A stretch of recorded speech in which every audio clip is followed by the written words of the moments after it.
2 litre storage space ആണ് ഈ ഒരു മൊബൈൽ ഹോൾഡർ ബാഗിൽ വരുന്നത്. മുന്നിൽ തന്നെ LED ലൈറ്റ്, ഫ്ലിക്കറിംഗ് ലൈറ്റ് വെക്കാനുള്ള പ്രൊവിഷൻ ഉണ്ട്. രാത്രി കാലത്ത് നല്ല ഉപകാരപ്പെടും. ബാഗിൻ്റെ ക്വാളിറ്റിനെ കുറിച്ച് പറയാനാണെങ്കിൽ നല്ല മെറ്റീരിയലാണ് യൂസ് ചെയ്തതാണ്. ഫിറ്റിങ്സിനെ കുറിച്ച് പറയാനാണെങ്കിൽ 3 സ്ട്രാപ്പ് ഉണ്ട്. താഴെ ഒരെണ്ണം, സൈഡിൽ 2 ഊരാനും വെക്കാനൊക്കെ നല്ല എളുപ്പമാണ്. ക്ലിപ്പിൽ ഒരു പ്രാവശ്യം എടുത്താൽ മതി, പല തവണ ചുറ്റേണ്ട ആവശ്യമൊന്നുമില്ല. അപ്പോൾ ഫിറ്റിങ്സ് വൈസും ഇത് നല്ല ക്വാളിറ്റി ഉണ്ടെന്ന് തന്നെ പറയാം.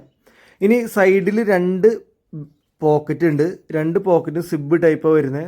സിബ് തുറക്കാൻ അടയ്ക്കാനൊക്കെ നല്ല എളുപ്പമാണ്. ഇത്തരത്തിലുള്ള ബാഗ് മേടിക്കുമ്പോൾ നല്ല ക്വാളിറ്റിയുള്ള സിബ് വളരെ ഇമ്പോർട്ടൻ്റ് ആണ്. അപ്പോൾ ആ ഒരു കാര്യത്തിലും നല്ല ക്വാളിറ്റി ഉണ്ട്. ഞാൻ സാധാരണ വയ്ക്കാറുള്ളത് 2 ട്യൂബും പിന്നെ ലോക്കും പഞ്ചർ കിറ്റും ടൂൾ കിറ്റും പിന്നെ ഫസ്റ്റ് എയ്ഡും, ഇത്ര സാധനങ്ങൾ ഞാൻ വയ്ക്കാറ്. പരമാവധി വെയിറ്റ് കുറച്ച് വയ്ക്കാൻ നോക്കും.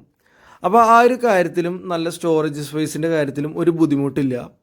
ഇനി മൊബൈൽ ഹോൾഡറിൻ്റെ കാര്യം പറയാനാണെങ്കിൽ വിസിബിലിറ്റി അല്പം കുറവുണ്ട്. നല്ല ഉച്ച സമയത്താണെങ്കിൽ നമുക്ക് ഗൂഗിൾ മാപ്പും സ്ട്രാവയും കാണൽ ഇച്ചിരി ബുദ്ധിമുട്ടാണ്.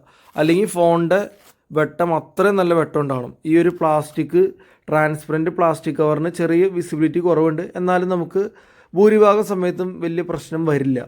ഇനി ഇതിൻ്റെ വില വരുന്നത് 499 രൂപയ്ക്ക് ഡെക്കാത്തലോണിൽ നിന്ന് ബിറ്റ്വീൻ ബ്രാൻഡ് കിട്ടും. 499 രൂപയ്ക്ക് ഇത് നല്ല ബെസ്റ്റ് വാല്യൂ ഫോർ മണി, നല്ല വർത്തിയായിട്ടുള്ള ഐറ്റമാണ്. ഇതിൻ്റെ ഒരു ഒറ്റ പോരായ്മ എന്ന് പറയാൻ പറ്റില്ല, റോഡ് ബൈക്ക് സൈക്കിളുമ്പോൾ നമ്മൾ ഇത് വെച്ചിരിക്കുമ്പോൾ കാണാൻ അത്ര ഭംഗിയില്ല.